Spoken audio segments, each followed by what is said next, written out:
महाराज जी क्या कहेंगे आप, महाकुंभ नगर की जो आभा है वो सभी को अपनी ओर खींच रही है, ऐसा लगता है कि कोई चुंबक है जो पूरे विश्व को खींच रहा है। क्या कहना चाहेंगे महाकुंभ नगर की व्यवस्थाओं को लेकर के, महाकुंभ नगर को लेकर के, और जो देश के कोने कोने से, विश्व के कोने कोने से आ रहे हैं श्रद्धालु, उनके लिए?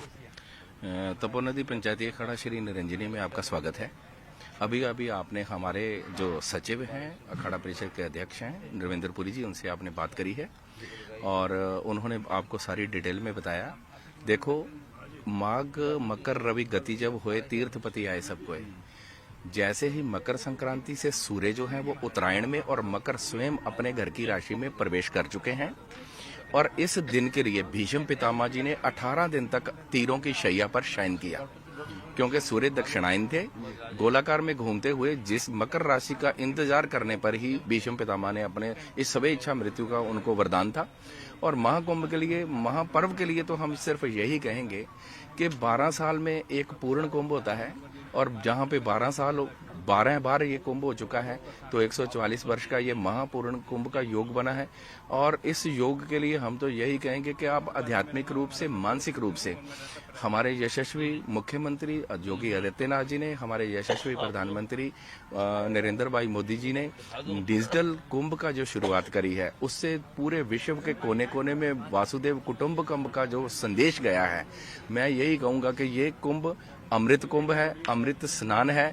अमृत का मतलब ये है कि जब ब्रह्मा जी के कमंडल से निकलती हुई गंगा जी भगवान विष्णु के चरणों को धोती हुई शिव की जटाओं से होकर के सुमेरु पर्वत पर गिर करके त्रिपद गामिनी होकर के बही है, तो ऊपर आकाश में मंदाकिनी, नीचे गंगा, पाताल में, तो एक टाइम पर देव, मानव और दानव उस प्लेनेट के उस योग में स्नान करते हैं। दूसरी बात, हमारे यहाँ पर ये कहा गया है कि 33 करोड़ देवी देव, 33 करोड़ नहीं है, 33 कोटि, 33 तरह के देवी देव हैं और ये प्रयाग का ही प्रभाव है, जिसको तुलसीदास जी कहते हैं कि कह ना सकूं प्रयाग प्रभाव। इसका प्रभाव शब्दों में वर्णित नहीं हो सकता। इस अनुभूति को हम ओरिएंटेशन में और अपने उसमें नहीं दे सकते हैं, शब्दों में नहीं बता सकते हैं, क्योंकि आज शुरू से ये चला आ रहा है कि तीर्थ जो प्रयाग जो है वो तीर्थों का राजा है।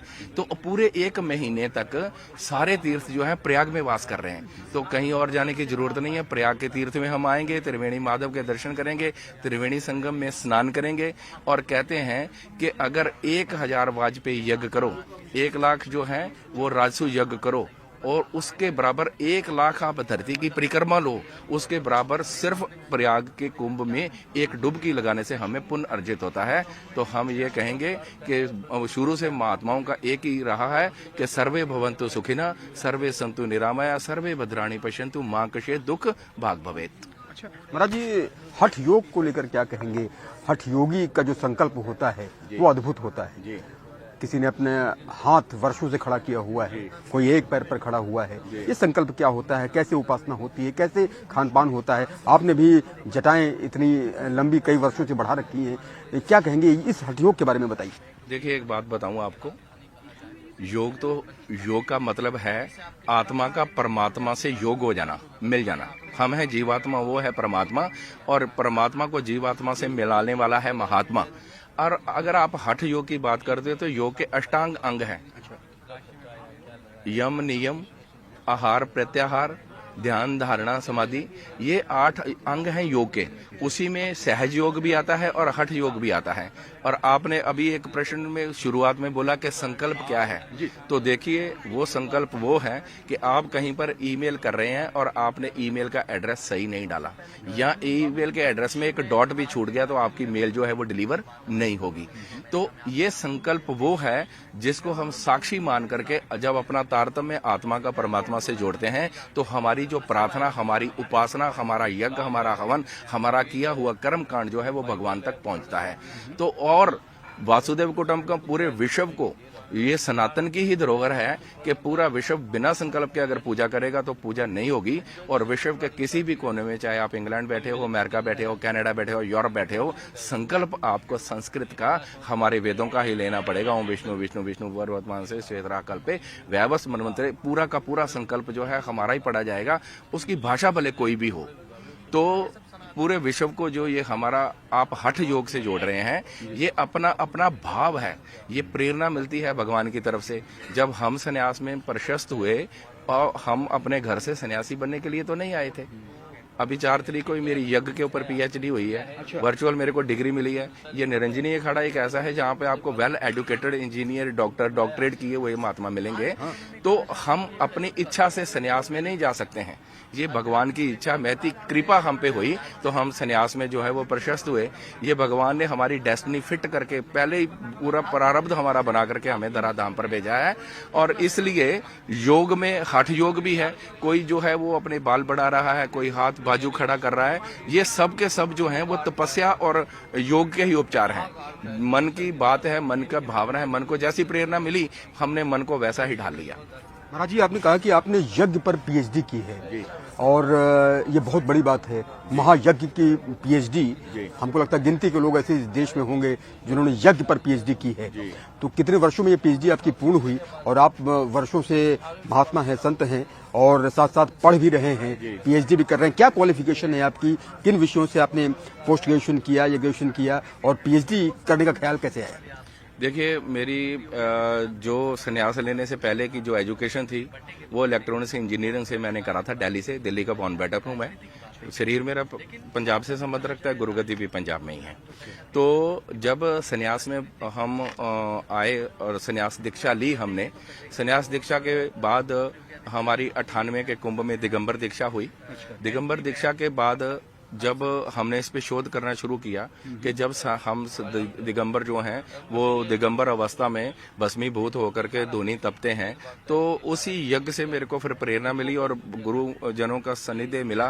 तो तब पता चला कि भगवान श्री कृष्ण जो हैं वो अर्जुन को कहते हैं अनादि भवंति भूतानि पर्जन्यो अनुसंभवा, यज्ञादि भवन्तो पर्जन्यो यज्ञ कर्म समुद्भवा, कि ये जो पंच भौतिक शरीर है ये अनादि भवंती भूतानि, ये हम इसको भूत कहते हैं। पंचभूत, पंच भौतिक, ये भौतिक शरीर जो है 5 एलिमेंट से बना है, ये पंचभूत है। तो इसको सबसे ज्यादा आवश्यकता किसकी है? जल और भोजन की। अनादि भवंती भूतानि, अन्न की जरूरत है, अन्न के बिना तो कुछ भी नहीं है। चलो एक बार को आप अन्न छोड़ दोगे तो जल के बिना आप कैसे रहेंगे? तो अनादि भवंती भूतानि पर्जन्यो अन्न संभव, अन्न के लिए क्या चाहिए? जल चाहिए। और अनादि भवंती भूतानि पर्जन्यो अन्न संभव, यज्ञादि भवंती पर्जन्यो, पर्जन्यो कहते हैं बारिश को।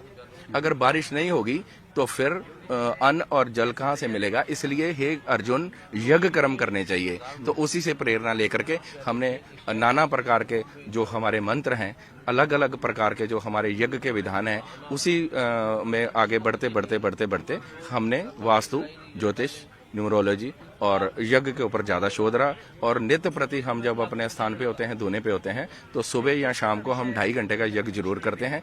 और दिवाली की पूरी रात्रि हम यज्ञ करते हैं। जी, दिवाली की पूरी रात्रि आप यज्ञ करते हैं। यज्ञ पर आपने पीएचडी की है, यज्ञ पर शोध किया है। क्या पाया आपने शोध में? यज्ञ के क्या परिणाम होते हैं, क्या सुखद परिणाम होते हैं वातावरण को ठीक करने के लिए और तमाम अन्य बाधाओं को दूर करने के लिए? यज्ञ एक बहुत बड़ा संस्कार है। देखिए, यज्ञ से एक तरफ जहाँ जितना एटमॉस्फेयर क्लियर होता है उतनी हमारी आत्मा की शुद्धि भी होती है। और मेरा अपना पर्सनल जो मैंने अनुभव किया है वो ये है कि हमारे कुछ भक्त जो हैं वो किसी क्रॉनिक डिजीज से जब गुजरते हैं, कैंसर जैसी, ल्यूकेमिया, ब्लड कैंसर जैसी भयानक गुजारी उनको प्रॉब्लम आई, और कोरोना काल में जिनकी किडनीज के ऊपर प्रॉब्लम आई, लीवर फेलियर, किडनी फेलियर, तो हमने उनके लिए जब यज्ञ किया तो 15 दिन में जिसको वो लीवर ट्रांसप्लांट के लिए लेके जा रहे थे अमेरिका में, कनाडा में, कैलगरी से एडमिंटन रिसर्च सेंटर में लेके जा रहे थे, और 15 दिन में जो किडनी और जो लीवर है वो रिवर्स हुए हैं और आज वो बच्चे बिल्कुल ठीक ठाक हैं। कहाँ से पीएचडी हुई है आपकी महाराज जी यज्ञ पर? मेरी असम से हुई है। ये प्रज्ञा ज्योतिष नॉन एकेडमिक संस्था है जहां से मैंने यज्ञ के ऊपर पीएचडी करी है। और आपने ग्रेजुएशन बीटेक किया, इलेक्ट्रॉनिक्स इंजीनियरिंग में बीटेक किया। किस ईयर में बीटेक किया था? और दिल्ली निजामुद्दीन औलिया से मैंने किया था। और पहले मेरी जो फॉर्मल एजुकेशन है +2 की, वो मैंने पंजाब से करी। उसके बाद मैं वहाँ दिल्ली निजामुद्दीन औलिया से करी। लेकिन क्योंकि संन्यास लेने के बाद पिता का नाम और मेरा स्वयं का नाम बदल जाता है, तो वो नाम हम दिखा नहीं सकते, वो नामों का हम सर्टिफिकेट हमारे लिए किसी काम के नहीं है। तो हमने अपना एग्जाम देने के बाद ही अपने आप को सर्टिफाई किया और फिर एमए मैंने करी, एमए महर्षि वेदव्यास विद्यालय गुजरात से करी और फिर ये पीएचडी करी है। और मैं आप सब लोगों को आपके चैनल के माध्यम से बहुत सारा साधुवाद, बहुत बहुत धन्यवाद। आइए जन्म जन्म के पुण्य फलें, आओ सब हम प्रयाग कुंभ चले। अच्छा महाराज जी, एक आखिरी सवाल मैं पूछना चाहता हूँ। आपने बीटेक किया, आपने पोस्ट ग्रेजुएशन किया, आपने पीएचडी की, आपने +2 इंग्लिश मीडियम से पढ़ा, संन्यास आपने धारण किया ग्रेजुएशन के बाद या फिर संन्यास आप पहले ही धारण कर चुके थे? नहीं, मैं ग्रेजुएशन के बाद ही संन्यास ग्रहण किया, लेकिन मैं अपने गुरुजी के संपर्क में शुरू से था। मेरा आश्रम में आना जाना रहता था और धीरे धीरे मेरे को प्रेरणा मिलती गई उनसे। और सडन ऑफ ऑल ऐसा हुआ कि ग्रेजुएशन के बाद जब हम गुरुजी की सेवा में थे, अचानक उनका शरीर ब्रह्मलीन हुआ, तो डेस्टिनी ये बनी कि मेरे को ही वहां पर जो है वो चुना गया उस आश्रम के अध्यक्ष के रूप में। तो तब फिर मैंने जो है वो संन्यास, पहले ब्रह्मचारी दीक्षा में थे, फिर हमने जो है वो संन्यास दीक्षा ग्रहण कितने वर्ष हो गए आपको संन्यास धारण किए? मैंने 96 में संन्यास धारण किया था। कुंभ की महिमा निराली है। अभी आईआईटी से ग्रेजुएट संत बने हैं और आपने पीएचडी कर रखी है, पीएचडी करने यज्ञ पर पीएचडी की है, पोस्ट ग्रेजुएशन किया है, तो कुंभ में एक से एक ज्ञानी है। जी, मैं 98 से ही हर कुंभ में शामिल होता हूँ और 2010 के बाद अगर आप कुंभ का कोई भी किसी भी सोशल नेटवर्क मीडिया पे जाएंगे तो आपको ये शक्ल जरूर नजर आ जाएगी। तो कुंभ की महिमा निराली है, इसीलिए सब लोग आकर्षित होते हैं। हम भी हर बार सोचते हैं कि हमने बहुत कुंभ कर लिए, अब हमें थोड़ा विश्राम और अपने ध्यान अवस्था में ज्यादा रहना चाहिए। लेकिन कुंभ का आकर्षण ऐसा है कि हमारे मित्रगण महात्मा भी कहते हैं कि रह ना पाओगे, और वास्तविकता ये है कि हम रह ही नहीं पाते हैं। कुंभ एक ऐसी महत्ता है क्योंकि कुंभ बनता है जल से, और पात्र के बिना जल नहीं रुक सकता, जल के बिना कुंभ नहीं हो सकता। कुंभे बदा जल रहे, जल बिन कुंभ ना हरे, और ज्ञान का बदा मन रहे, गुरु बिन ज्ञान ना होए। जब तक अज्ञानता है तब तक इस महात्म को कोई समझ नहीं सकता। जब उनको ज्ञान होगा तो वो इस महात्म्य को जरूर समझेंगे, और जो एक बार कुंभ की लीला को देख लेता है वो फिर इससे अछूता या दूर नहीं रह सकता। क्या शुभ नाम? स्वामी भूपेंद्र गिरी। स्वामी भूपेंद्र गिरी जी महाराज, जिन्होंने बताया कि किस तरह से उनके जीवन में ये बदलाव आया। +2 इंग्लिश मीडियम से पंजाब से, graduation B Tech electronics engineering, post graduation और उसके बाद यज्ञ पर पीएचडी। वाकई में कुंभ की महिमा निराली है, अद्भुत है, अलौकिक है, दिव्य है, भव्य है। कैमरा पर्सन सोनू मंडल के साथ उमेश श्रीवास्तव, न्यूज़ 18, महाकुंभ नगर, प्रयागराज।